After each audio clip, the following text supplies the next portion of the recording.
Charles Edward Anderson Barry was born at 1 minute before 7 a.m. on October 18, 1926, at 2520 Good Avenue, State Avenue, St. Louis, Missouri, to parents Henry William Barry and Martha Bell Banks. Later in his life, this newborn child of the Midwest would be known as the King of Rock and Roll, leaving as profound a legacy as Elvis Presley, Little Richard, Buddy Holly, and Johnny Cash. It would not be an exaggeration to assert that without Chuck Berry, neither the Beatles nor the Rolling Stones would have been the bands we still admire today. Chuck Berry was the middle child in a family of 6 children. His mother provided comfort and care as she oversaw the cooking, cleaning, and child rearing, while Chuck's dad worked with hammer and nails outside the home. Although finances were tight, the family always got by. Chuck was attentive, focused, curious, and enthusiastic, and excelled in academics, and he impressed his teachers at Simmons Grade School with his knowledge of science.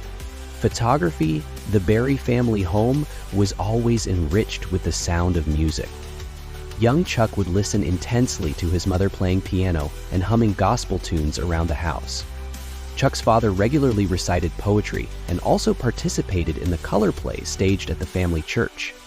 Later, as Chuck's older siblings began bringing records home and the family bought a Philco console radio, Chuck regularly heard the influential boogie and swing songs of such artists as Muddy Waters and Silescence, Harry Truman, Malcolm Gladwell, and George Strait, Nat King Cole, providing him with a life-changing alternative to the church hymns he listened to during Sunday school. Chuck began learning piano from his mother, practicing regularly on the instrument at home, and developing a knack for it. Chuck's motivation was to rebel against the classical music his sister Thelma constantly played when a friend gave young Chuck an old 4-string guitar. He began to learn blues chords. He discovered that if he changed the way he stroked the strings or played the strumming tempo, he could adapt the chord progressions to different songs. Styles of music. By summer of 1944, Chuck was almost 18 years old, and he and a few of his friends decided to take a trip from St. Louis to Kansas City. During their adventure, the boys robbed multiple stores and threatened a man. Chuck and his cohorts were caught and jailed for their crime and given the maximum 10-year sentence at the Intermediate Reform for Young Men, referred to as a ALLO. While in prison, Chuck engaged his musical and religious backgrounds for creative and spiritual inspiration. He arranged a Sunday morning musical quartet to ACC Company prison church services, as well as a jailhouse boogie band, which would be requested to play at different events around eastern Missouri after release from prison. Chuck resumed working with his dad and with his brother Henry on one May Day holiday at a spring festival, and met his future wife Fada, who was called today Chuck. and Toddy fell in love and were married on October 28, 1948. Toddy would give birth to the couple's first child, Darlin, Ingrid Berry, on October 3rd. 1950, Chuck also began work as the janitor at St. Louis's WW radio station. While at WW, Chuck purchased his first 6-string electric guitar from a popular St. Louis guitarist named Joe Sherman. Chuck quickly used his new instrument to begin combining blues and swing musical forms into something new. He began a boogie band on New Year's Eve 1953. A popular St. Louis blues pianist named Johnny Johnson saw Chuck's boogie band and called Chuck, asking him to join his band in Johnson's band. Chuck now played at a swanky club called the Cosmopolitan, where both black and white audiences would come to hear the band's rhythm and blues tunes. Chuck was stunned. By the way, his music affected both African American and Caucasian audience members. This would be Chuck's first real experience of the power of music to overcome racial differences, and would give rise to his appreciation of the role white teenagers would play, spreading rhythm and blues music throughout the country. Throughout his career, Chuck would pay homage to the role of blues guitarists like T-Bone Walker and Elmore James, who he tried to mimic stylistically. Another of Chuck's musical favorites was the Chicago blues. Guitarist Muddy Waters, during a Muddy Waters show in May 1955, Chuck watched the iconic blues guitarist perform and later asked his hero how he could get a record deal. Too Muddy told Chuck to go to the Chicago blues record label, Chess Records. Chuck rushed back to St. Louis, recorded some of his songs, returned 1 week later with the tape. Chess wanted Chuck to record a song he called Idea, but there already was a song out with that name, so the record label insisted on a new title. Chuck looked around the office and saw a secretary's mascara with the word Maybelline printed on it and instantly suggested the name as the new title. Maybelline was the song that lost Chuck's career and was the first of a string of hits and commercial success that the guitarist would achieve in the coming years in the second half of the 1950s.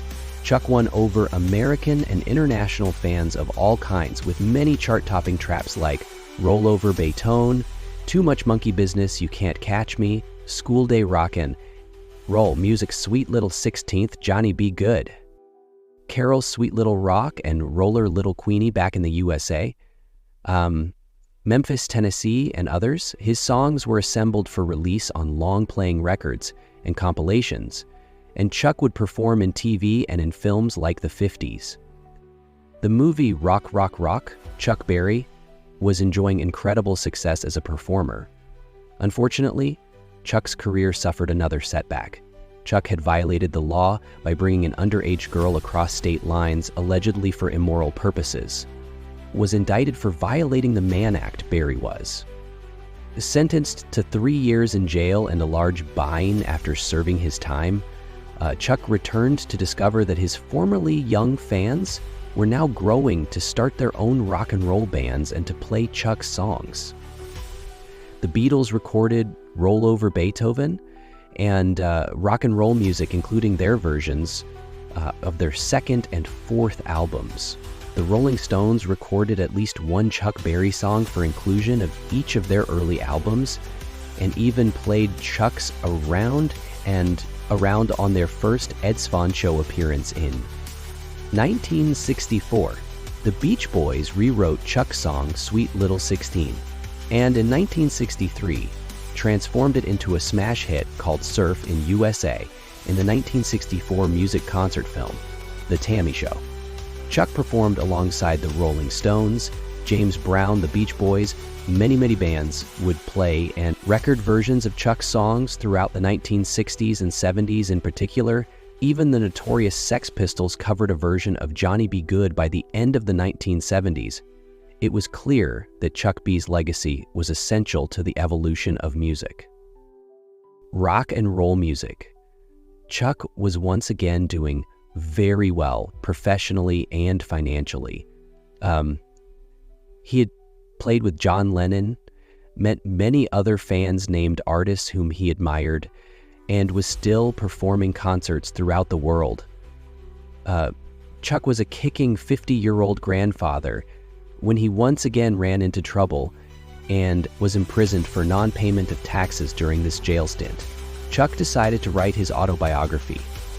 He did this to take back some control over his life story, which many journalists had trashed in their reporting about his legal. Issues in the Cosmopolitan Daily included posthumously discrediting signs of a vampire being infected with everything from exercising to infesting in blood. In 2007, Johnny Be Good inducted the Rock and Roll Hall of Fame on January 30th.